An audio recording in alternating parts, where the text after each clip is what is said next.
Então, gente, boa noite. Eu sou Andresa Loura, sou autora da editora Pendragon e estamos aqui mais uma vez com o nosso quadro Desvendando os Mistérios do Mercado Editorial. Hoje com o tema Diversidade nos Gêneros Literários, Diversidade da Literatura Nacional, né? E mais uma vez aqui com a Priscila, que eu vou pedir para ela se apresentar e falar um pouquinho do trabalho dela para a gente. Oi, gente! Você que está chegando aqui pela primeira vez nesse bate-papo meu e da Andresa, meu nome é Priscila Gonçalves, eu sou uma das editoras da Pendragon, sou escritora nacional e estou nesse ramo há mais de 7 anos. Eu estou aqui há mais de 7 anos, passo com um piscar de olhos, parece ser mais. E aí a gente sempre está conversando aqui de 15 dias sobre temas que são importantes para a literatura nacional, para a gente discutir, trabalhar sobre eles, porque também faz parte da carreira, gente. Então é por isso que eu estou aqui hoje. A primeira pergunta que eu tinha colocado aqui, assim, qual a importância de ter essa diversidade nos nossos gêneros? Porque, assim, tem vários, só que geralmente as pessoas costumam ler um ou dois. Mas qual a importância de ter muitos, assim, para a gente poder escolher e se identificar com eles? Eu acho que a primeira coisa que a gente precisa falar, como a gente está falando sobre por que a gente está falando de diversidade de literatura nacional. A primeira coisa que a gente precisa compreender, a primeira coisa que a gente precisa fazer é começar a enxergar a literatura nacional como um todo. Por que eu digo isso? Porque se você chegar hoje na livraria, eu tenho uma objeção muito grande a isso, gente. Eu sei que é errado, mas quer dizer, não sei, né? Para mim, errado é o jeito que é feito. Mas, enfim. Se você entrar na livraria hoje, você vai ver lá as prateleiras por gêneros e tudo mais. E você vai ver uma prateleira escrito literatura nacional. Literatura nacional. Como se fosse um Literatura gênero, né? nacional não é gênero, gente. Literatura nacional é só a nacionalidade do produto que está ali, daquele livro. Literatura nacional não é gênero. Mas se você entrar na livraria, você pode falar, Priscila, mas também tem literatura estrangeira. É verdade, só que a prateleira de literatura estrangeira não é de todos os livros de literatura estrangeira. São dos livros escritos em outras línguas, né? Então não faz muito sentido que haja uma prateleira de literatura nacional. Por que isso é complexo? Isso é complicado porque a sensação que a gente do lado de cá tem é que essa prateleira foi criada simplesmente para poder separar os livros nacionais dos livros internacionais.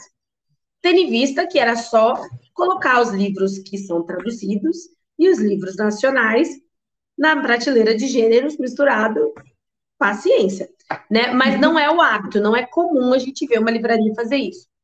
E por que eu comecei falando sobre isso? Porque a gente precisa entender que a literatura nacional é toda a produção literária feita neste país por esses autores, por autores nacionais. É toda a produção literária feita por brasileiros. No nosso caso, por exemplo, que a gente publica só autores nacionais, a gente publica aqui no Brasil autores brasileiros que não residem no Brasil hoje, e é literatura nacional. É um autor nacional publicando aqui no Brasil, né? Então, por que a gente precisa enxergar isso? Porque quando a gente sai da caixa, né, de literatura nacional, sem gênero, compreende que literatura nacional é tudo que é produzido, a gente depois tem uma segunda caixa que a gente precisa abrir, que é o que é literatura. Isso é um tema polêmico. Porque vai ter gente que vai falar, que não sei o que não é literatura. Aí tem aquela temática muito comum hoje em dia, que também não tem nada, não tem motivo para ser pejorativa, mas existe um pessoal que usa de forma pejorativa, que é a famosa literatura de entretenimento, que é, por exemplo, o que eu escrevo, literatura de entretenimento. Né? Então vai ter isso, aí vai ter a galera mais cult, aí vai ter. Só que isso vai gerando bolhas para a gente como nação, como mercado, né, que produz literatura nacional, você começa a criar umas bolhas que não são boas. Porque a gente precisa entender que literatura não, quando a gente fala, isso faz parte da literatura, isso é um livro, é um livro. O que faz um livro um livro? Olha onde a gente vai, que loucura, né? O que faz um conjunto de escritos ser um livro? Não é ele ser bom. E a gente fala isso, as pessoas já falam, como? Gente. O que faz um conjunto de escritos ser um livro não é a qualidade desses escritos. É como eles são compilados, é essa a definição, tá? Se vai ser bom ou ruim, é outra classificação. Mas não deixa de ser livro, não deixa de ser literatura. E é tão complicado a gente parar de ver a literatura nacional dentro dos gêneros e começar a ver como se literatura nacional fosse um gênero, que a gente começa a ver o mercado caindo, o leitor caindo em histórias que não são boas. Eu vou dar um exemplo para vocês bem antigo, bem antigo. Quando a gente era criança, eu não sei, se tem alguém aí, conta pra gente. Quando eu era criança, existia uma história de que nós não podíamos ler quadrinhos. Turma da Mônica. Porque o Cebolinha falava errado. Na minha cidade tinha isso. Então, eles estão em alfabetização. Então, não pode ler Turma da Mônica, não é livro, eles só lê livro. Era o tipo de coisa que a gente ouvia. Enquanto hoje a gente entende que não é assim, né? Que esses quadrinhos, eles fazem diferença para o nosso desenvolvimento, para o desenvolvimento da criança, né? Que não vai ler Machado de Assis com 4 anos, com 5 anos, né? Assim, entende? Então, a primeira coisa que a gente precisa enxergar para discutir isso, qual é a importância dos gêneros, né? De enxergar esses gêneros na literatura nacional, é entender que literatura nacional não é gênero. Ponto. E que a gente precisa começar a enxergar a produção nacional como um todo, porque nós temos um mercado literário muito forte, sim. A gente ouve muito. Porque o mercado brasileiro, ele é fraco. Isso não é verdade. Nós temos muitos autores produzindo das mais diversas áreas. Nós temos autores produzindo material acadêmico, nós temos autores produzindo de autoconhecimento, de finanças, de temas variados, de ficção de todo tipo, né? Desde romances, fantasias, policiais, todo tipo, poesia. Nós temos grandes poetas, sempre tivemos grandes poetas no Brasil, né? Não é de hoje que nós temos grandes poetas, que temos grandes romancistas. Mas quando a gente fala isso do gênero, por que a gente está discutindo isso? Porque isso interfere na forma como a gente consome os livros, na forma como a gente escreve os livros. Isso interfere. Vamos ver. Olha lá, a Nath falando, eu amo Machado, mas realmente só compreendi bem depois dos 15 anos. Pois é, só que existe essa questão. Você quer ver uma coisa mais polêmica ainda, mais complexa, Andresa, quando a gente fala o pessoal fica doido? É a história dos livros do Lucas Neto. Meu Deus, você quer ver a morte? O pessoal... porque os livros do Lucas Neto, porque só estão publicando porque são youtubers. Gente, se na geração que nós estamos, que está ali no celular o tempo todo, essa turma compra e lê esse livro, a gente já está ganhando os 50%. A gente tem que parar de achar ruim. Sabe por quê? Porque a leitura é um hábito, e como hábito, ele precisa ser treinado.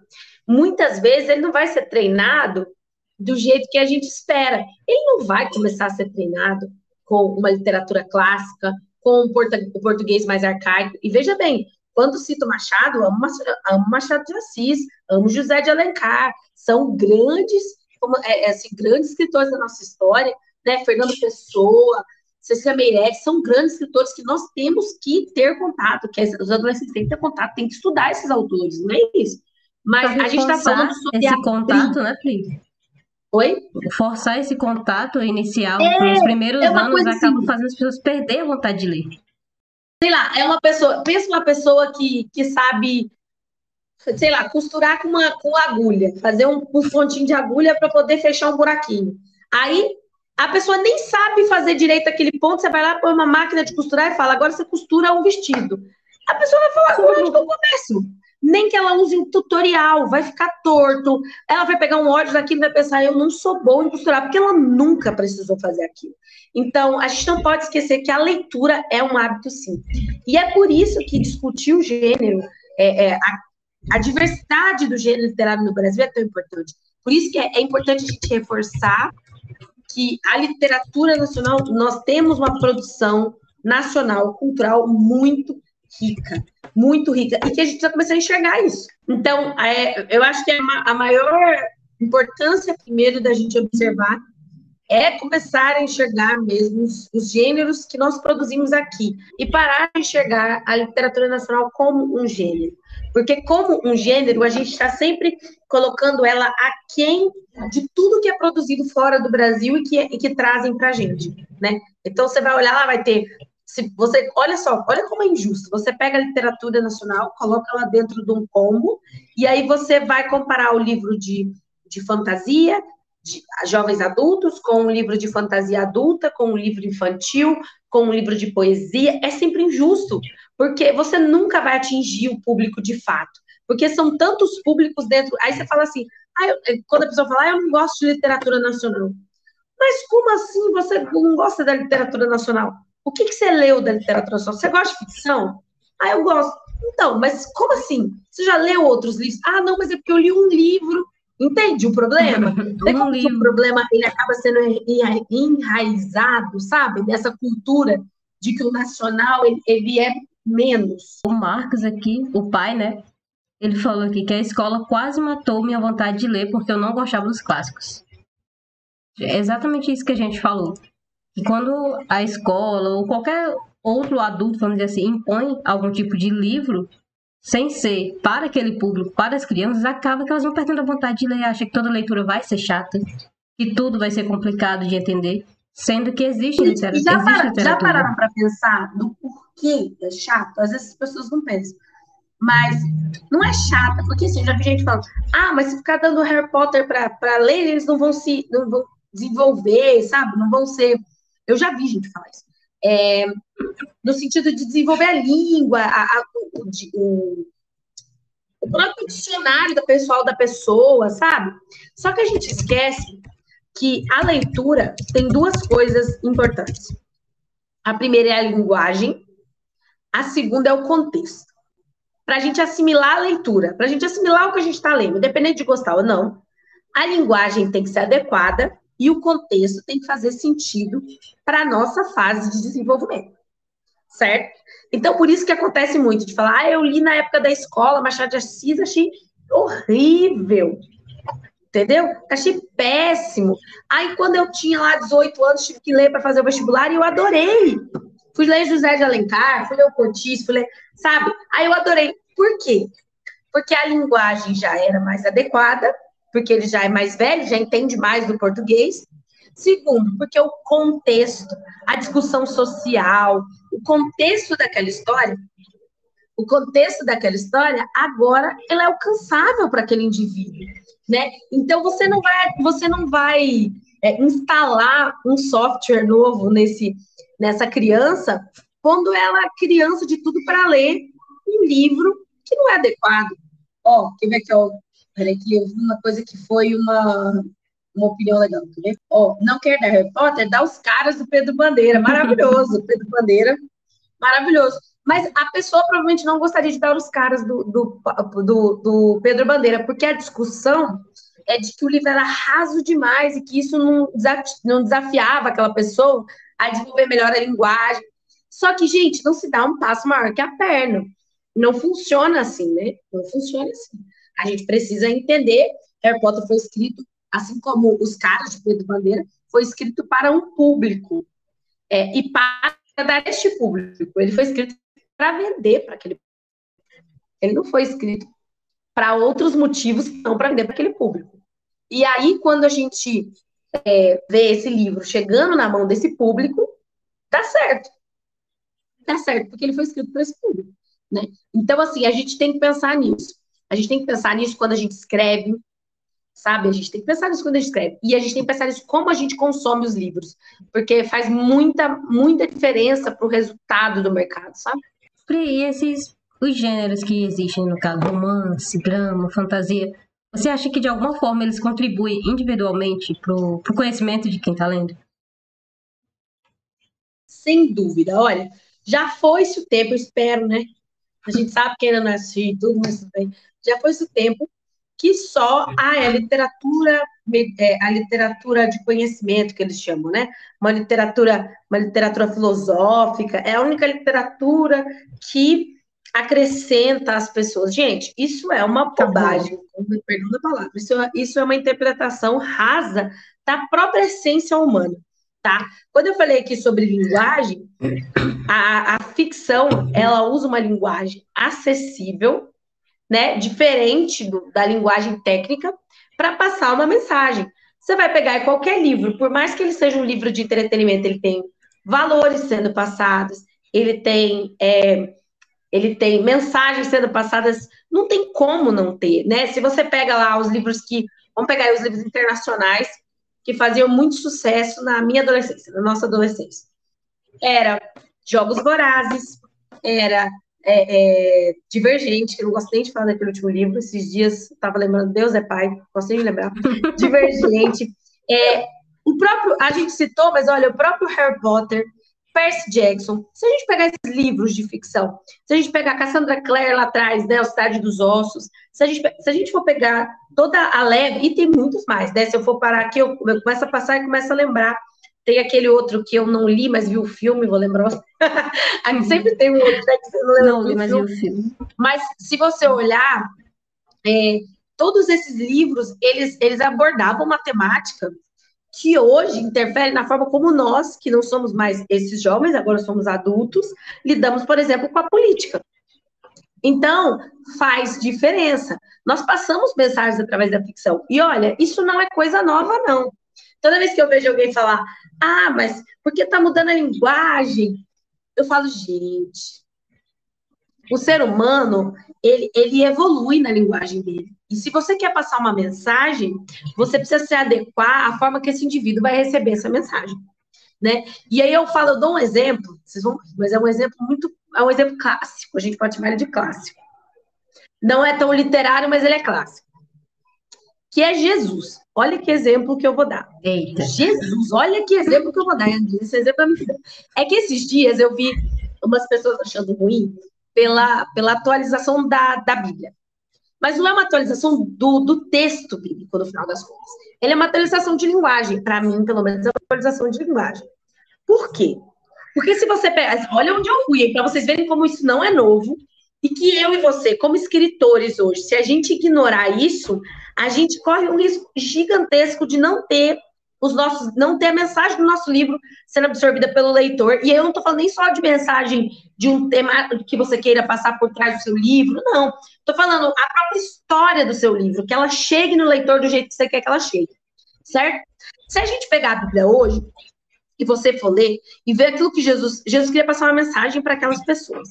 Quando ele ia passar a mensagem para aquelas pessoas, ele contava o que a gente chama de parábolas. Certo? O que era uma parábola? Era simplesmente pegar um contexto da vida daqueles indivíduos e explicar um conceito que ele tinha para explicar a partir de uma historinha, de um contexto, certo? De trazer para o contexto a teoria. Então, você vê várias histórias na Bíblia falando sobre pesca. Por quê? Porque quando ele ia falar com os pescadores, adiantava ele abrir lá os textos de Moisés e ler, entendeu? Aqueles textos que eram com linguagem que só pessoas que estudavam muitos anos conseguiam interpretar aqueles textos. Mas ele queria passar aquilo ali para aquela pessoa que era pescadora. Então, ele pegava aquele texto e ele dava um exemplo dando o contexto daquele indivíduo. Por que eu trouxe esse contexto? Por que eu estou falando disso? Porque eu e você também falamos com o público-alvo. Então, se eu e você que estamos...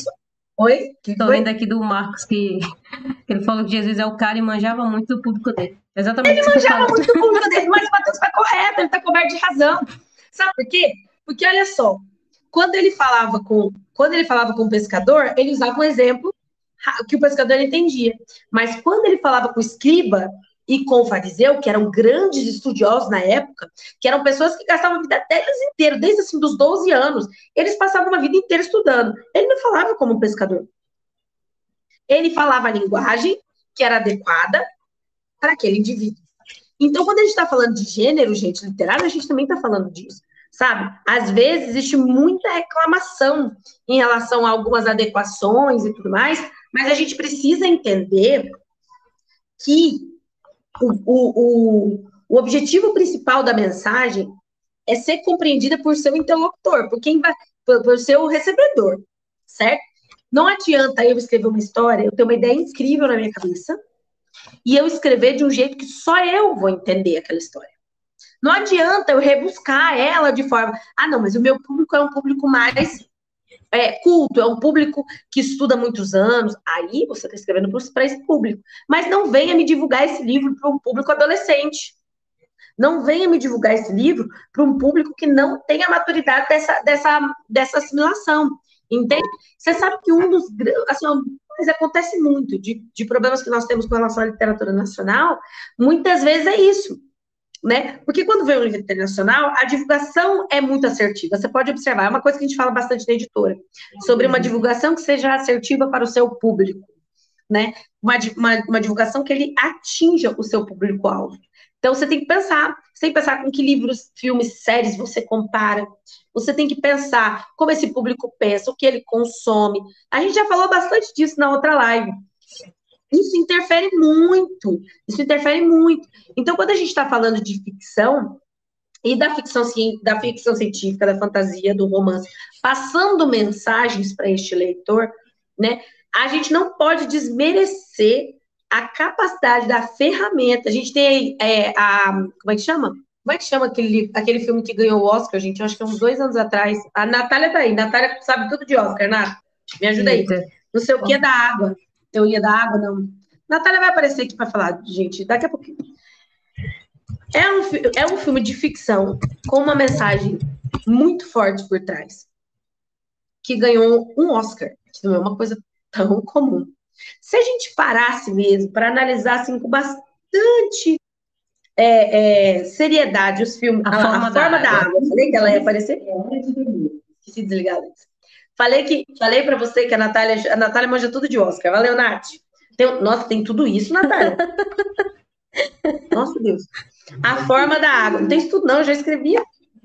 Quanto tempo eu escrevi? Olha eu aqui. Eita, a forma da água tinha uma mensagem por trás. Só que se a gente parar para pensar, olha, pega Star Trek. Meu pai gosta de Star Trek. Meu pai tá aqui assistindo.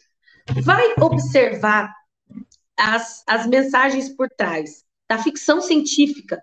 Gente, tem uma coisa que mais discute, questiona o sistema, a forma como a gente vive, as nossas crenças, a nossa religião, do que é ficção científica. Entende?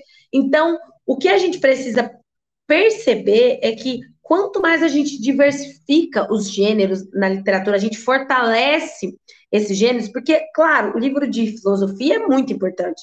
O livro, sei lá, de autoconhecimento, eu realmente acho que é muito importante. Né? Às vezes o livro vai ser a primeira porta da pessoa trabalhar uma terapia e tudo mais. O livro do autoconhecimento, ele é muito importante. O livro religioso, ele é muito importante. Mas o livro de ficção também é muito importante. Ele atinge o público com uma linguagem. Quantas vezes ele levanta na gente questionamentos sobre a nossa vida normal sem que ele fale da nossa vida normal, né? Sem que ele fale do cotidiano que a gente vive, ele levanta questionamentos. Quantas pessoas tiveram que encarar os questionamentos sobre, por exemplo, relacionamentos abusivos através de livros e filmes que falam sobre isso.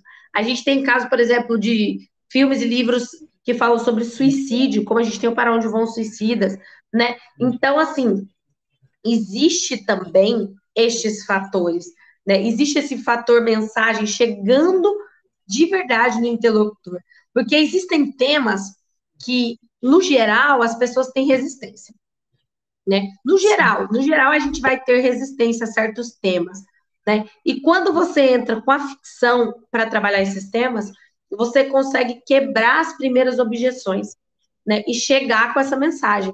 Então, era também parte do que quando eu falei de Jesus, eu quis usar o exemplo para falar, gente, isso não é novo. A gente não pode ignorar isso, porque isso faz parte da vida humana, né? Então, era uma forma de quebrar objeções, né? Ou era uma forma de contornar situações difíceis, na qual ele era colocado com os escribas que queriam prender ele. O que se fazia? Ele devolvia com uma pergunta, com uma história, ele contava uma história e falava, e aí? O que você julga sobre essa história? Não era mais sobre ele, mas sempre era sobre o que estava acontecendo ali. Só que aquela história acabava tirando a pessoa, sabe, do local de acusador, tinha que pensar diferente. Então, eu acho que a gente precisa começar a enxergar as nossas histórias também como essa ferramenta que a gente usa para questionar o sistema, sim, para questionar as nossas relações, com certeza, para questionar nossos conceitos, sem dúvida. A literatura, ela serve para isso. Mas dentro de um livro de ficção, de entretenimento, porque ninguém diz que você não pode estar se divertindo quando você pensa, entendeu? Inclusive, tem um livro, O Perfeito e Imperfeição, do Landerson, que, para mim, é praticamente impossível você ler ele e não pensar no seu vizinho, na sua vizinha, nas mulheres que estão próximas a você. Porque ele traz uma realidade tão bruta sobre a violência contra a mulher que você passa a enxergar ela de uma maneira mais ampla. E é um livro que tem fantasia, tem ficção, e mesmo assim ele consegue trazer todo esse debate sobre isso. Sabe? Exatamente. E olha que são questionamentos, gente, que surgiram a partir de um tempo, né? Que esses questionamentos, eles começaram a surgir, mas eles não surgem do nada. A gente costuma achar que a nossa geração, ela questiona essas coisas, tipo, do nada. Não é do nada. Tem a ver com as literaturas que a gente leu, né? Com as discussões que a gente se envolve. As discussões que a gente se envolve hoje, gente, tem muita influência daquilo que a gente leu na nossa adolescência. Né? Nos anos 90, 2000 ali, a temática, né, sobre governos autoritários, da guerra, até porque o mundo tinha vivido, era muito recente, né? As questões de grandes guerras ainda era muito recente. A gente fica pensando, gente, era recente, não tinha passado uma geração. Os nossos avós viram. Então, assim, a gente olha para a literatura e vê ela questionar muito. Você pegar Star Wars, gente, se você pegar, estou pegando grandes franquias, só para você se identificar, nós estamos pegando grandes franquias para discutir isso, mas mesmo as pequenas, a gente vê uma temática muito forte nisso. Hoje a gente vê uma temática muito voltada à inclusão, né, à diversidade de gênero, à diversidade de cor, à diversidade de idade de personagem, né? Não é mais só aquele personagem padrão de idade, de cor e tudo mais. Tudo isso é fruto de uma discussão que começou, né, que foi lá atrás, que começou a ser questionada. E ela é fruto daquilo que a própria sociedade espera, né? Que a própria sociedade se questiona, né? Então não teria como isso ficar de fora dos nossos livros. E para você, qual é a melhor forma que o autor tem, assim, de escolher o gênero que ele quer? Porque muitas vezes a gente pensa em escrever tal coisa... Para escrever? Para escrever. Desculpa. E às vezes a gente pensa que quer escrever uma coisa, mas quando começa, vai para um gênero totalmente diferente. Faz todo sentido. Eu acho assim, a primeira coisa que a gente precisa pensar é o ideal é que você escreva, não estou falando, gente, que é obrigatório, veja bem, mas o ideal é que você escreva sobre um gênero, primeiro de tudo, que você lê. Tá? Às vezes a pessoa fala, não é necessário. Gente, é sempre necessário. Sim. Por quê? Porque os gêneros, eles têm particularidades, né? As particularidades do romance são diferentes completamente das particularidades do terror. A gente junta as duas coisas, mas existem particularidades, né? E se você olhar a ficção científica, aquilo que o leitor de ficção científica consome, aquilo que ele espera, e sim, você deveria pensar nisso também quando escreve o seu livro. Não só naquilo que você quer escrever, mas para quem você vai escrever. Porque você não vai escrever só para você ler. Então, esse quem que vai receber essa história, você precisa saber o que passa na cabeça dele, né? Mas eu acho que a primeira dica é, você precisa ser um leitor desse gênero. Eu quero escrever literatura policial, eu tenho uma ideia muito boa, mas eu não sou um grande leitor de literatura policial. Vai ler literatura policial. Vai ler. Isso vai te dar bagagem, tá? Isso vai te dar bagagem das abordagens, isso vai te ajudar a entender como é que o público de literatura policial consome o conteúdo, que tipo de coisas eles gostam. Vai lá, pega os mais vendidos dos últimos, 5 anos, começa a analisar as histórias, do que eles estão falando, ver os próximos lançamentos desse gênero, antes de escrever o livro. Começa a ver o que eles estão falando, que temática está rodando. A Nath, que estava aí, estava falando que a fantasia é de grandes ondas, né? Nós tivemos as ondas dos vampiros, que era lá na época que a gente teve Crepúsculo, que não teve só Crepúsculo, teve Academia de Vampiro, teve Crepúsculo, teve... Qual chama aquele outro? Vou lembrar o nome. Vocês viram que eu com o nome, né? É a terceira vez que eu tô tentando lembrar o nome hoje, eu tô de parabéns, né? Mas, enfim, teve toda um rolê, aí teve a onda dos bruxos, da magia também, ali nesse mesmo rolê. Aí agora a gente tava passando por uma onda de fadas, elfos, não é nem fadas, ajuda aí, Nath. Nath vai falar comigo. Teve, Diário de Vampiro, que a Natália falou, mas era de outro que eu tava falando, Natália. Um que as capas são pretas com símbolo, que a personagem é uma mulher. Eu não vou lembrar o nome, eu li, acho que o livro 1. Casa de não sei o quê. Vou lembrar o nome. Mas olha só, quantos livros a gente aqui conversando lembrou de vampiros. Depois veio essa onda que tinha Féricos. fantasia, tudo. Ah lá, a Nath me corrigiu. Agora nós estamos na onda dos féricos, que está no final, inclusive. Tá? Essa é uma onda que está passando. Tá? Então teve uma onda aí de féricos, então você vê muitos livros com féricos. Você vê lá Cassandra Clare com féricos, com muito. Que nem era féricos no começo da. Olha para você ver o que entender gênero. Você pega Cassandra Clare. Eu estou dando um exemplo. Gente, eu sempre dou exemplos internacionais, porque eu pressuponho que é mais conhecido, querendo ou não, porque é mais conhecido, tá? Mas se vocês têm ideias muito boas de exemplos que a gente pode dar para essas mesmas coisas, de livros nacionais, vocês colocam aqui que a gente vai lendo, vai falando deles também, tá? Beleza? Eu sempre trabalho com um exemplo assim mais geral para você entender. Se a gente pegar a Cassandra Clare, ela começa ali no final da onda de poderes, de não sei o quê, né, do realismo mágico. Então, você pega a Cidade dos Ossos, é muito mais reforçado o realismo mágico. Aí você tem vampiros, meio que de canto ali, né, com os caçadores das sombras, tudo mais, demônios, pá. De repente, ela pega uma segunda leva e é féricos. Aí você fala, Ué, por que agora tem tanto féricos na história e nos primeiros 6 livros não tinham? Os primeiros 6 não, os primeiros 9 livros. Não era isso, não era isso. Porque a onda mudou. tem que surfar de Então ela acordo. entende que a onda mudou. E assim, pro leitor de forma crua, ele não tá percebendo o que está acontecendo. Mas isso foi feito de caso pensado, tá? Aí mudou a história completamente dela? Não. Ela seguiu no mundo que ela tinha, os féricos já existiam nesse mundo, mas ela não tinha aprofundado. Mas a onda era de féricos, ela foi lá e surfou nessa onda e entrou com isso. Então, assim, fantasia tem disso. Fantasia tem de ondas e ondas e ondas, né? Agora você pega romance tinha uma época que a gente pegou Crepúsculo. Então era um romance diferente, ele era um romance aquela coisa, aquele amor que beirava doença, né? E não era só Crepúsculo, gente. Eu li Crepúsculo, eu posso falar, entendeu? Não é saudável o que acontece no livro 2 com a Bella, não é saudável. Nem Mas pouco. pra gente não tinha esse B.O. naquela época. E se você pegar vários romances daquela época, se a gente pegar os livros do John Green, se a gente pegar os livros do... Se a gente pegar essa leva de romances dessa mesma época, você vai ver que existe um ponto nessa temática. Aí depois a gente vê uma coisa que está muito em alta, já tem um tempo também dentro do romance, que é o romance histórico. Você pega o romance histórico, tá bem alto. A gente tem Julia Quinn e mais a turma dela todinha, que é uma galera. Agora estão sendo adaptados para Netflix. Por quê? Porque é uma onda que está em alta dentro do romance. Você pega dentro do romance, tem os hots, que já tem um tempão que estão em alta. E, gente, hot não é novidade. Não vamos esquecer que se vendia esses livros de romance com cenas adultas, era aqueles pockets que vendiam lá para sua avó, para sua mãe na banca de jornal. Tá? Isso não é novidade, só mudou a roupagem, mudou a linguagem, mudou a forma de apresentação para o leitor. Porque quem escrevia esses romances lá nos anos 80, 90, você tem que pensar que quem consumia esse romance não necessariamente continua consumindo esse romance em pleno 2023. Então, se ele continuasse a fazer aquele romance com aquela mesma capa que parecia filme do He-Man, não é? Aquele cara sem camisa, musculoso, igualzinho o He-Man.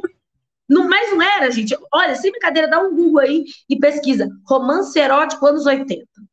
Nossa, eu não sei se parece que era o mesmo, mas só mudava o filtro. Eu dei a ideia e já me arrependi. Não sei se era uma boa ideia essa ideia que eu dei. Não pesquisa não, gente. Foi capas de livros de romance erótico. Se você pegar, você vai ver que era outra coisa. Era o cara estilo He-Man, assim, sabe? Era o cara estilo He-Man e tal. Era uma coisa muito diferente. Você pega hoje, ainda tem o cara sem camisa, mas não é o mesmo cara. Por quê? Porque isso é linguagem, gente. Isso é linguagem. Então, se ele tentasse vender o livro do mesmo jeito que se vendia nos anos 80, esse romance erótico, eles não iam vender. Eles não iam vender. Simples assim. Entendeu?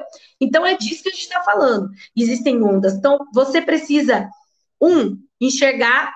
Você tem que ser um leitor. Eu acho que é uma coisa básica. Você ser um leitor e ser um leitor deste gênero que você. Ou um consumidor, né? Não só um leitor. Tem séries, tem filmes, tem tanta coisa. É um consumidor desse gênero do qual você pretende escrever. É importante que tenha umas skills que você só consegue lendo. Segunda coisa, é importante você entender o que está acontecendo no momento. Você lê o que está acontecendo no momento. Por quê?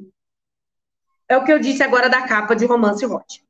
Você vai escrever um hot e você vai escrever uma coisa que não se encaixa com o que o seu público-alvo consome, você não vai vender. Às vezes o livro até é bem escrito, você não vai vender livro.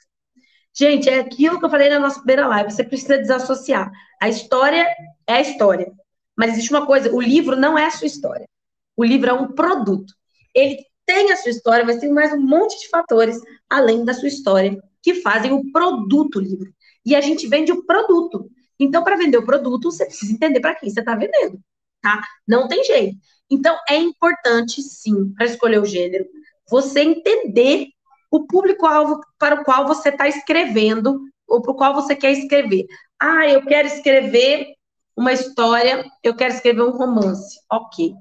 Você quer escrever um romance. Mais ou menos, qual que é a ideia que você tem para o seu romance? Ah, na minha história, a mocinha, ela é uma adolescente, não sei o quê. Ah, então peraí, então você vai escrever para o público adolescente, né? É um romance adolescente. E como é que esse romance adolescente, assim, jovem, né? Romance. É porque normalmente, não é que não possa ler, gente. Não estou dizendo, a gente não está dizendo que, ai, uma pessoa mais velha não vai ler um romance adolescente. Mas não é para ela, especificamente, que você está escrevendo.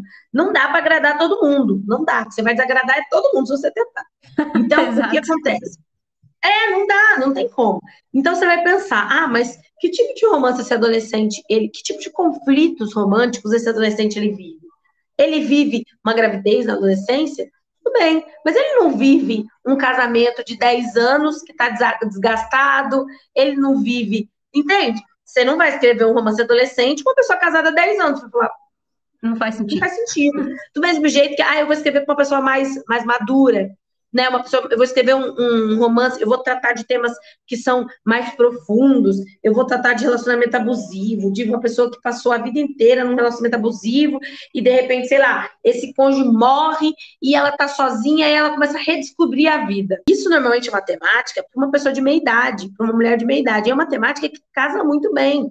Não quer dizer que alguém novo não vai ler, mas ela é uma temática que casa muito bem, porque ela vai de encontro aos conflitos daquela pessoa, aquela vida daquele indivíduo, né? Aquela mulher de meia idade. Ah, beleza, que ótimo. Então eu vou escrever para essa pessoa, é assim que eu vou escolher. Eu leio esse tipo de conteúdo, eu entendo dos conflitos que uma pessoa de meia idade passa.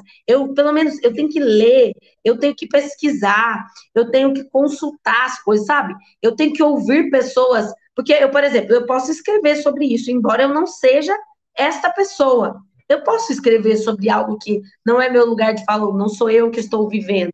Mas para falar sobre isso, eu preciso minimamente de pesquisa, para eu não falar bobagem. Eu não posso, né, para dar realidade para aquele personagem. A gente está falando dentro do contexto do romance, para vocês entenderem por que a gente está falando sobre a importância de você também ser um leitor daquilo que você vai escrever. Olha, eu nunca li livro desse jeito, mas eu tenho uma ideia muito boa, vai ler.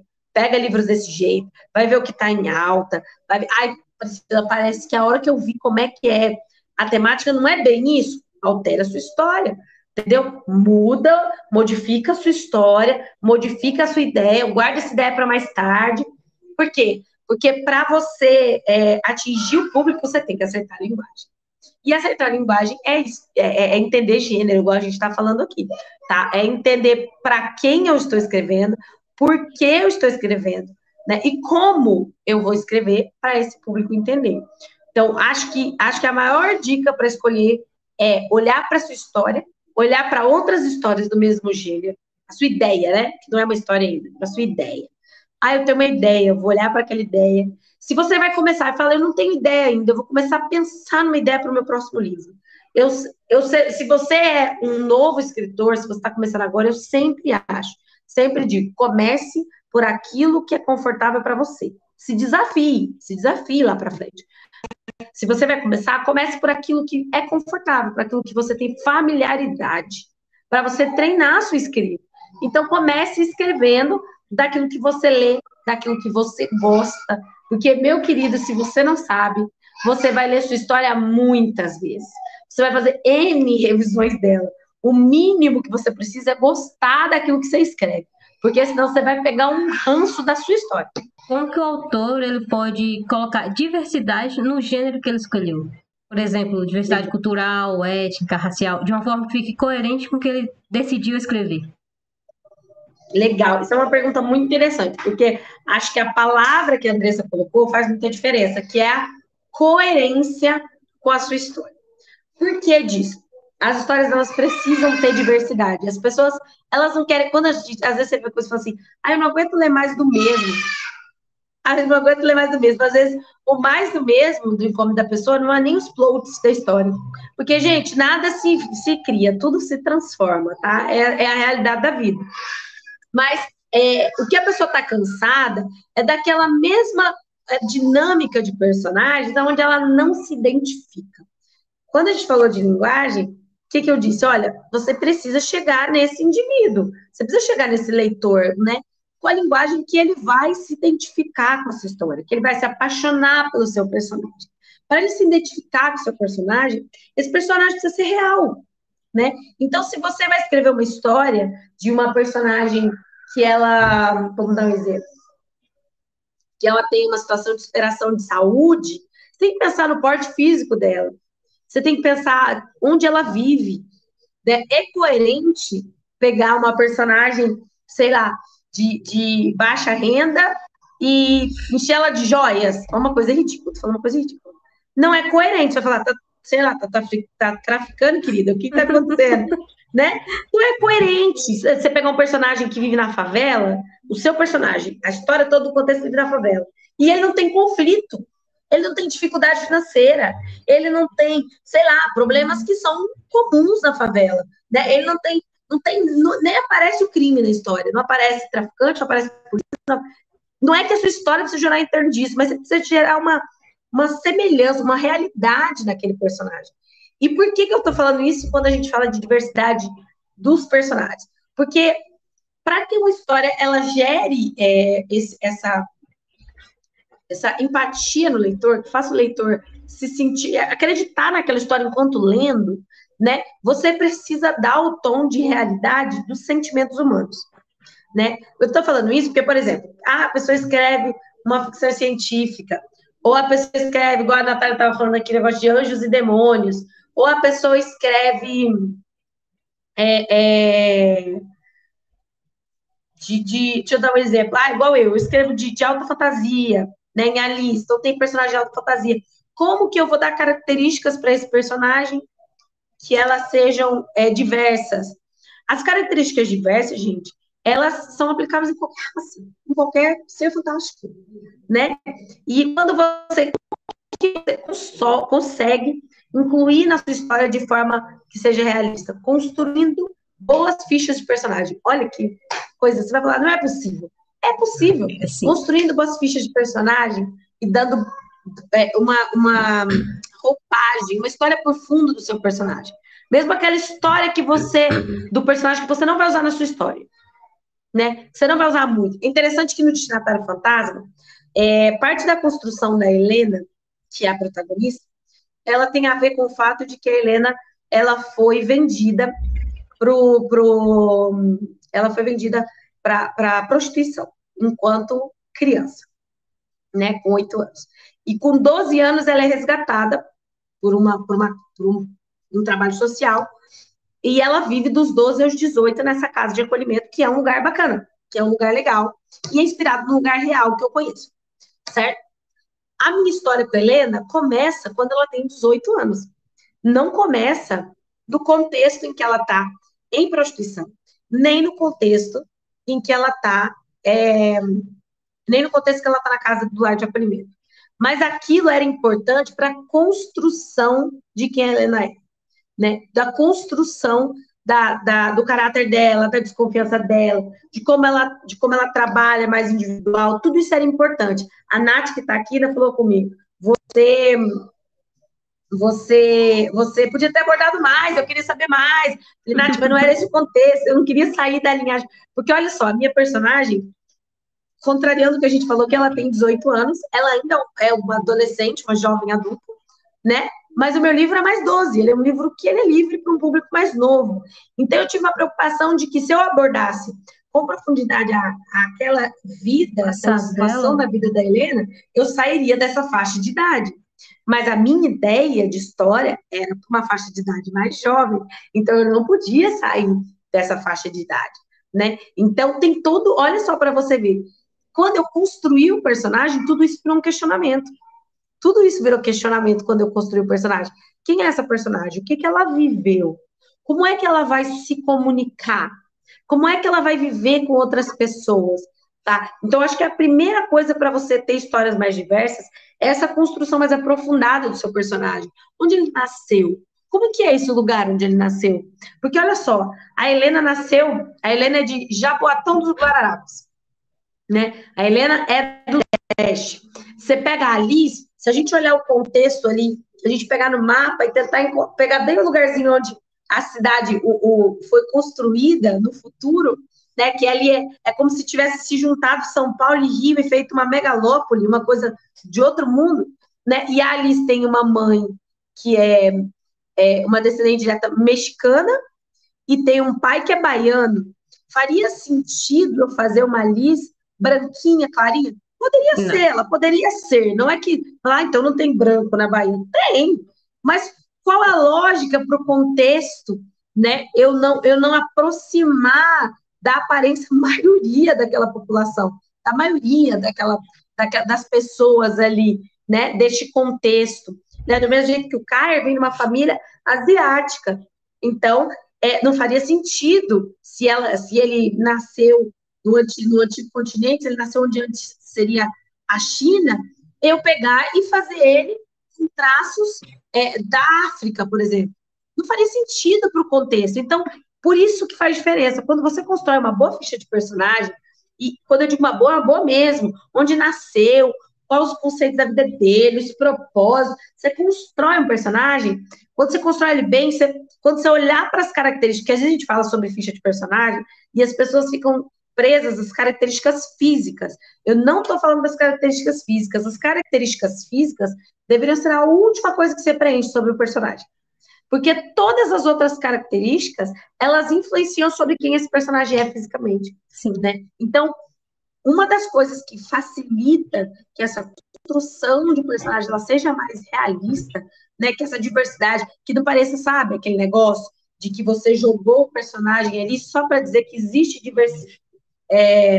diversidade dentro do contexto daquela sua história, né? Para não ficar igual a gente sabe aí que tem autora sendo julgada por isso, que fica aquela coisa jogada, que não faz sentido. É melhor você não ter.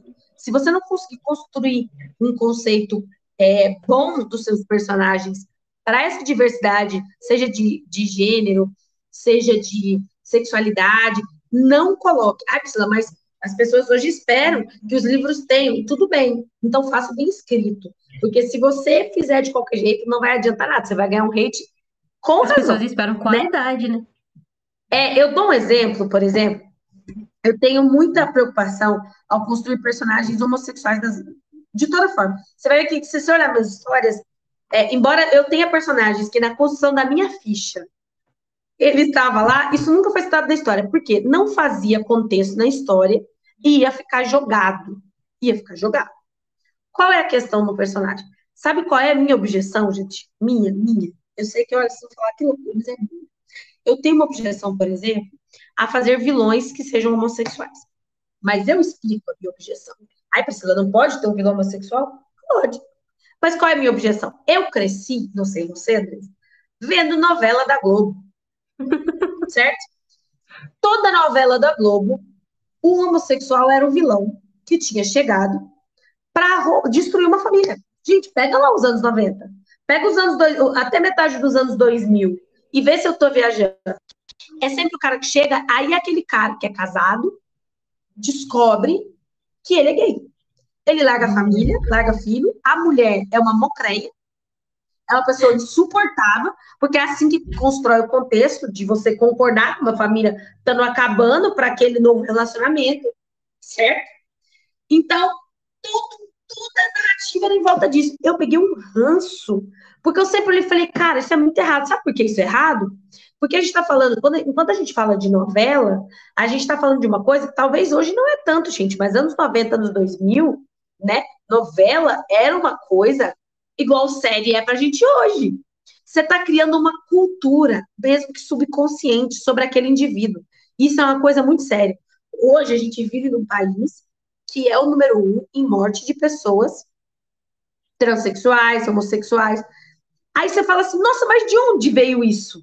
Não é do nada, gente. Entendeu? Se você pegar uma pessoa mais antiga, e ela vai ter um negócio assim, não, olha, você não deixa seu marido ter amizade com aquela pessoa, não, que ele é gay, você não sabe. Eu já ouvi essas coisas, não sobre o meu, mas enfim, mas eu já ouvi essas coisas. Vocês entendem a preocupação do negócio de construir? Até a gente, quando constrói personagem, então você não pode jogar o negócio de qualquer jeito. Tá, ai, Priscila, então não pode ter esse plot dessa pessoa que chegou e se apaixonou e se separou da outra. Pode, mas você tem que fazer um negócio bem construído. Ele tem que ter responsabilidade. Você tem que ter responsabilidade daquilo que você está escrevendo. Você tem que construir aquilo de forma que seja crível para o leitor. Era por isso que a novela dos anos 2000, você pode observar, era sempre uma esposa insuportável. Porque se a mulher daquele cara fosse uma pessoa legal, Ninguém ia os aceitar. espectadores não iam como é que é a palavra? Identificar com esse personagem homossexual que estava chegando ali naquele contexto. Eles iam tomar as dores da mulher que era gente boa. Então é sempre uma mulher que é muito chata, que é o insuportável, que fazia a vida dele no inferno. Entende esse negócio de contexto? Olha, mas embora, e aí eu digo, embora eu ache o contexto horrível, eu falei o quê? Eu ranço, a nível de escrita, de estrutura de escrita, a estrutura dava certo. Para que um personagem sobressaísse, o outro personagem ganhou características que tornavam ele incômodo para o telespectador. Então é mais ou menos isso, né? Então por isso que eu estou falando para vocês, a diversidade das histórias começa com uma boa construção de personagem. Você olhar a história que você pretende dar para esse personagem, mas você olhar para esse personagem como uma pessoa. Você construir ele como uma pessoa que você está conhecendo, sabe? Constrói ele lá como se fosse estivesse conhecendo alguém. Por quê? Porque isso vai te ajudar a gerenciar essa diversidade, que é importante. É importante que, sei lá, você escreve uma história que se passa no Brasil, como eu escrevo de Natália. É importante que ela transpareça a realidade do Brasil. Né? Não dá para você escrever uma história que se passa no Brasil onde todo mundo é alemão, branco alemão. Não dá, né? Não dá. Por exemplo, boa parte da minha história passa no Rio de Janeiro. Fui no Rio de Janeiro esses dias, já tinha ido ao Rio de Janeiro. Se você anda no Rio de Janeiro, é uma outra pessoa que está na mão que é branquelo, que é branco, branco. Por quê? Porque nós somos um país com uma população extremamente miscigenada, gente. Então não tem contexto, você entendeu? Não tem contexto. E a pessoa que lê não consegue se identificar nesse lugar do personagem. E parte da coisa que você precisa para que a sua história sucesso é que o leitor ele consiga se colocar no lugar dos personagens. Ele pode discordar até das opções, mas ele precisa se colocar no lugar, ele precisa pensar, eu faria assim ou eu faria assado, né? Ele precisa fazer isso. E isso começa, sem dúvida, uma boa ficha de personagem bem construída. O Natan, ele escreveu aqui pra gente. Pri, fiquei preocupado quando enviei meu livro, pois o meu literário está bastante censurado. É bom escutar o seu maravilhoso ponto de vista. Estou muito feliz por ser um morador da Casa Pendraga. Então, eu não sei se eu concordo tanto com você sobre o meio estar tão censurado assim, não, Natan. Eu tenho aí é opinião minha de novo, tá, gente? Aqui a gente não está falando de forma técnica, de forma comercial, a gente está falando de opinião. A censura, existe a censura e existe a recusa do leitor. Veja bem se você vai entender meu ponto de vista, tá? A censura é quando você não consegue nem publicar, ou quando você publica seu livro é tirado de mercado. Isso é censura, gente, né? Você é tirado do mercado simplesmente por ser. Agora, existe uma recusa do leitor. Isso é complexo. Lembra quando eu falei das ondas? A gente precisa entender as ondas. Mas a gente também precisa entender a bolha para a qual a gente escreve. Porque, às vezes, existem livros, a gente observa... Eu vou dar um exemplo. Teve um livro esses dias... Ó, Nathan, vê se você pega esse exemplo aqui. Teve um livro esses dias que estava sendo muito criticado no BookTok. Certo? Muito criticado. Mas ele estava sendo criticado sendo um livro bom. Olha que loucura. Todo mundo falava, não, o livro é bom, a história é boa e tal. Eu acho que é a teoria do amor, tenho quase certeza. Qual era a crítica do livro? Que ele estava muito criticado mesmo, gente. É que o livro tinha cenas muito mais adultas, mas a opção da editoração do livro foi essa capa desenhada, fofinha e tudo mais, e o livro trata de temas pesados. Não Aí você vai falar, combina. nossa, mas por quê? Por quê?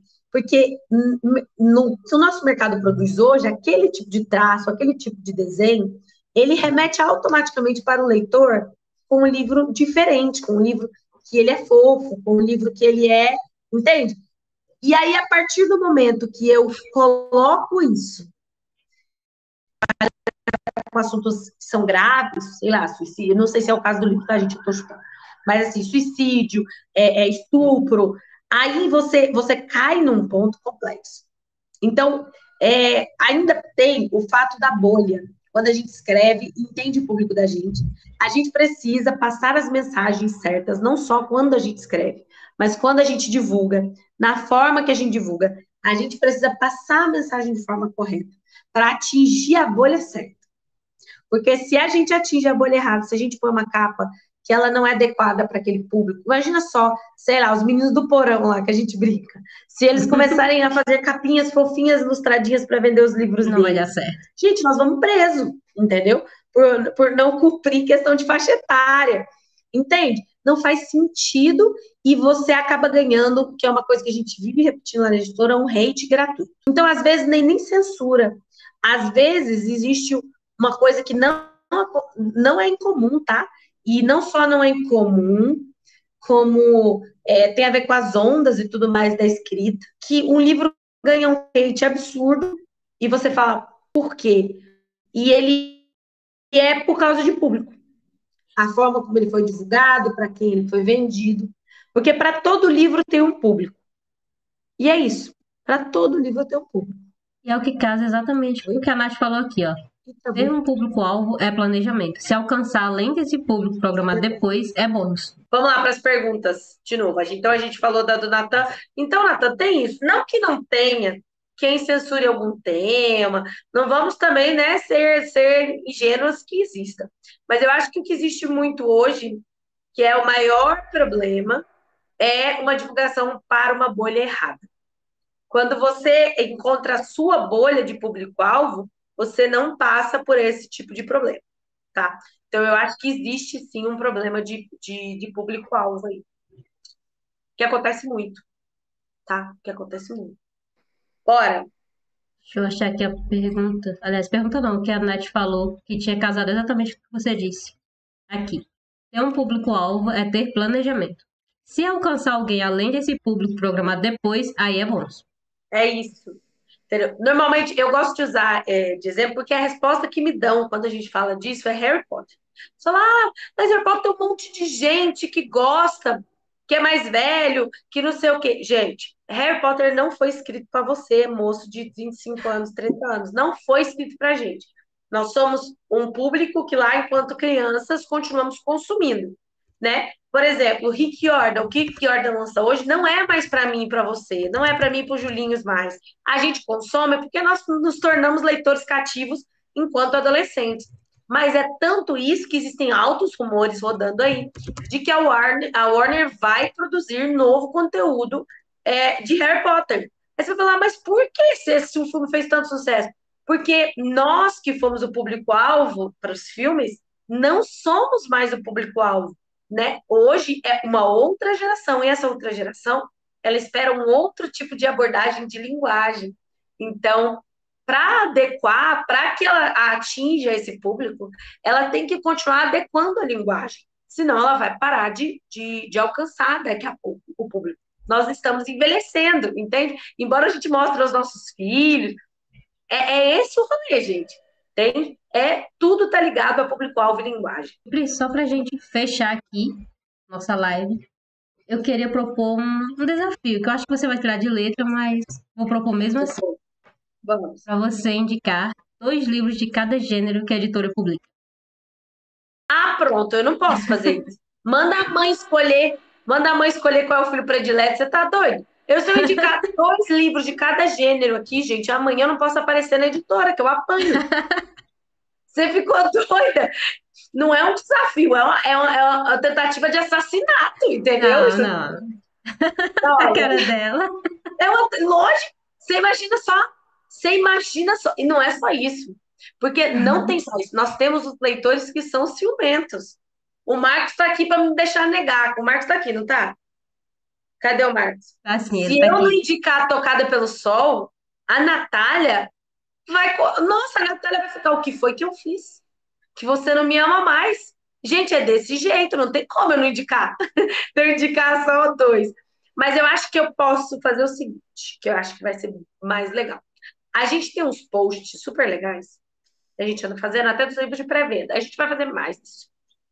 Que eles vão te dar uma lição de público-alvo e você vai conseguir escolher um livro para ler. Como que são esses posts? Se você abrir nosso feed lá no Instagram, você vai ver vários deles. Que são aqueles posts de se você gosta disso, disso, disso, disso, disso, você vai gostar daquilo. É isso, o negócio do público-alvo. Se você gosta de, sei lá, tem bastante lá, Avatar, não sei o quê, não sei o quê, não sei o quê. Ah, você vai gostar. Eu tava lá na Diquim. Se você gostar de Piratas do Caribe, se você gostar aí pôs algumas séries, alguns animes, vocês vão achar esse tipo de postagem. Eu não posso indicar porque eu não vou até conseguir, é muito complexo. Eu sou uma suspeita em tamanho maior. Quando chega nos eventos, eu deixo o povo doido, porque a pessoa fala, eu queria um livro de tal. Eu falo, olha, tem esse que é assim, tem esse que é assim. Se você gosta disso, eu tô pensando em fazer um quiz. Quem sabe a gente não faz? Sabe, tipo, sabe teste no BuzzFeed? Fazer um teste Ah, no pode dar BuzzFeed, bom. colocar todos os nossos livros e fazer um teste. Você vai colocando as coisas que você gosta e no final mostra os livros que você se encaixa. Mas é só por isso que eu não vou indicar, gente. Mas eu posso fazer outro tipo de indicação também, que é indicar que você vai lá na Amazon e dá uma pesquisada em gêneros que você nunca pensou. Pensa uma coisa bem, sei lá, uma coisa assim, bem aleatória. Você fala, isso aqui não vai ter. Você vai achar. A gente recebeu aqui na editora, há uns anos atrás, uns 2 anos, não faz muito tempo. Um que para mim foi novidade. A gente recebeu uma odisseia. Uma odisseia no sentido do gênero da palavra. Uma odisseia, como os gregos escreviam. Uma odisseia. Foi extremamente elogiado, inclusive, pela equipe de avaliação, mas não fazia nenhum sentido na nossa linha de publicação. Uhum. Então, por isso que a gente nem aprovou. Mas, olha só, eu recebi uma odisseia. Então, com certeza, tem gênero de todo tipo para você se espelhar. Então é isso. Como o meu desafio ele foi cruel, depois que ela explicou, eu percebi. Peço até desculpas. Não, foi cruel pedir pra mãe De nada, me escolher. diverti. Eu só não posso mesmo fazer isso, porque, tipo assim, assassinato. Assassinato. Então é isso. Eu pedi pra você se despedir agora pra gente encerrar a nossa live. Gente, como sempre foi um prazer. Espero que vocês tenham gostado da temática. Ele é um tema que parece genérico, mas no final das contas tem muitas nuances que são muito importantes para a carreira do escritor. São muito importantes. A gente ainda vai falar outros temas. Eu e a Andressa estávamos conversando aqui do tema de semana que vem, que são textos que envolvem o livro, né? Que às vezes você trata isso meio assim, não é necessário, não é importante, às vezes é importante sim. Então, a gente vai falar um pouco sobre isso. Mas a ideia é que nestas quintas-feiras que eu estou aqui com vocês, com a Andresa, a gente possa falar um pouco sobre o mercado do livro, esclarecer aquilo que você tem dúvida, abrir a sua mente para que o seu trabalho seja mais bem sucedido, cada dia mais bem sucedido. Então, foi um prazer estar aqui com vocês. Daqui a 15 dias eu estou de volta, tá bom? É, perfeito. Muito obrigada, gente, pela presença, pelas curtidas, pelos comentários, pelas inscrições de todos. E até a próxima quinta. Tchau.